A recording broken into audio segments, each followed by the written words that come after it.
में वहां से सोना निकालने के लिए बड़ी बड़ी मशीनें लगाई गई थी जो सिर्फ बिजली से चलती थी। लेकिन प्रॉब्लम यह थी कि 1902 में इंडिया में कहीं भी बिजली का उत्पादन होता ही नहीं था। तब पहली बार इंडिया में हाइड्रो पावर प्लांट लगाया गया था जिसका नाम था कावेरी इलेक्ट्रिक पावर प्लांट। यह बात इसलिए भी बड़ी थी कि तब 1902 में सिर्फ जापान के टोक्यो में ही बिजली पैदा हुआ करती थी। गाइस, केजीएफ को सप्लाई करने के लिए जो पावर प्लांट लगाया गया था उससे बिजली इतनी ज्यादा पैदा हुई कि आसपास के शहरों में भी बिजली सप्लाई की गई। तब बेंगलोर इंडिया का पहला ऐसा सिटी बना जहां पर बिजली पहुंची थी। गाइस, आपको ये इंफॉर्मेशन क्या पहले से पता? सुपरस्टार से मिलवाता हूं, रियल सुपरस्टार से, जिन्होंने 4 साल में एक बार होने वाले खेलों के महाकुंभ में इंडिया का नाम रोशन किया है। जी हां, मैं बात कर रहा हूं टोक्यो ओलंपिक के चैंपियंस की। पहली सुपरस्टार है मीराबाई चानू, जिन्होंने वेट लिफ्टिंग में 24 जुलाई को सिल्वर जीतकर इंडिया को पहला टोक्यो ओलंपिक का मेडल दिलाया। दूसरी स्टार है पीवी सिंधु, जिन्होंने 1 अगस्त को बैडमिंटन सिंगल्स का ब्रॉन्ज मेडल जीतकर इंडिया की झोली में डाल दिया। तीसरी सुपरस्टार है लोवलिना बोर्गोहेन, जिन्होंने 4 अगस्त को बॉक्सिंग में ब्रॉन्ज मेडल जीता।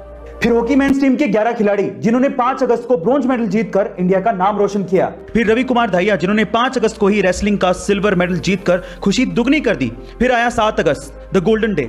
उस दिन बजरंग पूनिया ने रेसलिंग में ब्रॉन्ज मेडल जीता और उसी दिन 128 साल बाद नीरज चोपड़ा ने जेवलिन थ्रो में गोल्ड मेडल जीतकर भारत को एथलेटिक्स का पहला गोल्ड दिलवाया। बोतल में पैक करके बेचना आज के टाइम पे कोई बड़ी बात नहीं है और हम लोग खरीद भी रहे हैं, पर आप ये भी सोचिए कि पानी तो फ्री का नेचुरल रिसोर्स था, फ्री में मिलता था। अब इस फ्री की चीज को भी जिसने बेचने की सोची वो बंदा बहुत दिमाग वाला होगा ना।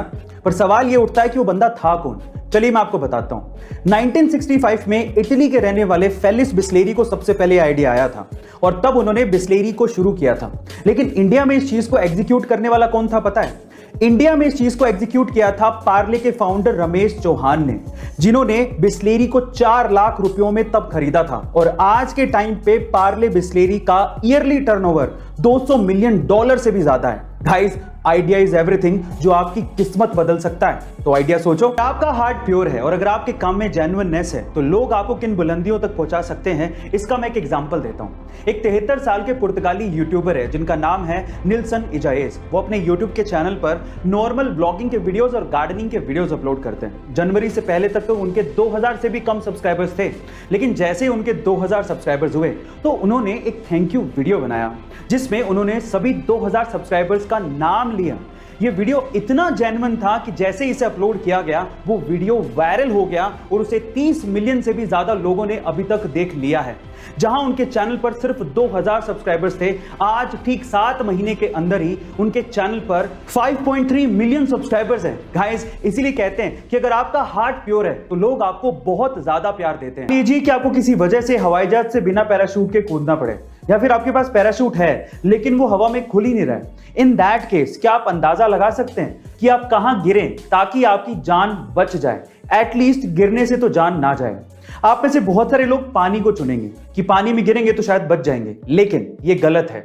पानी में गिरना उतना ही खतरनाक है जितना कि कंक्रीट की जमीन पर गिरना, क्योंकि पानी कंक्रीट की जमीन के जैसे कंप्रेस नहीं होता। वहां पर आपके जान जाने का खतरा ज्यादा है। तो 4 बेस्ट ऑप्शंस कौन से हैं? सबसे पहले तो घास की जमीन, दूसरा स्नो यानी कि बर्फ की जमीन, तीसरी दलदल की जमीन और चौथा पेड़। अगर आप इन 4 जगहों पर गिरते हैं तो शायद आप बच सकते हैं। गाइस, क्या आपको इसके पहले तक ये इंटरेस्टिंग फैक्ट पता था?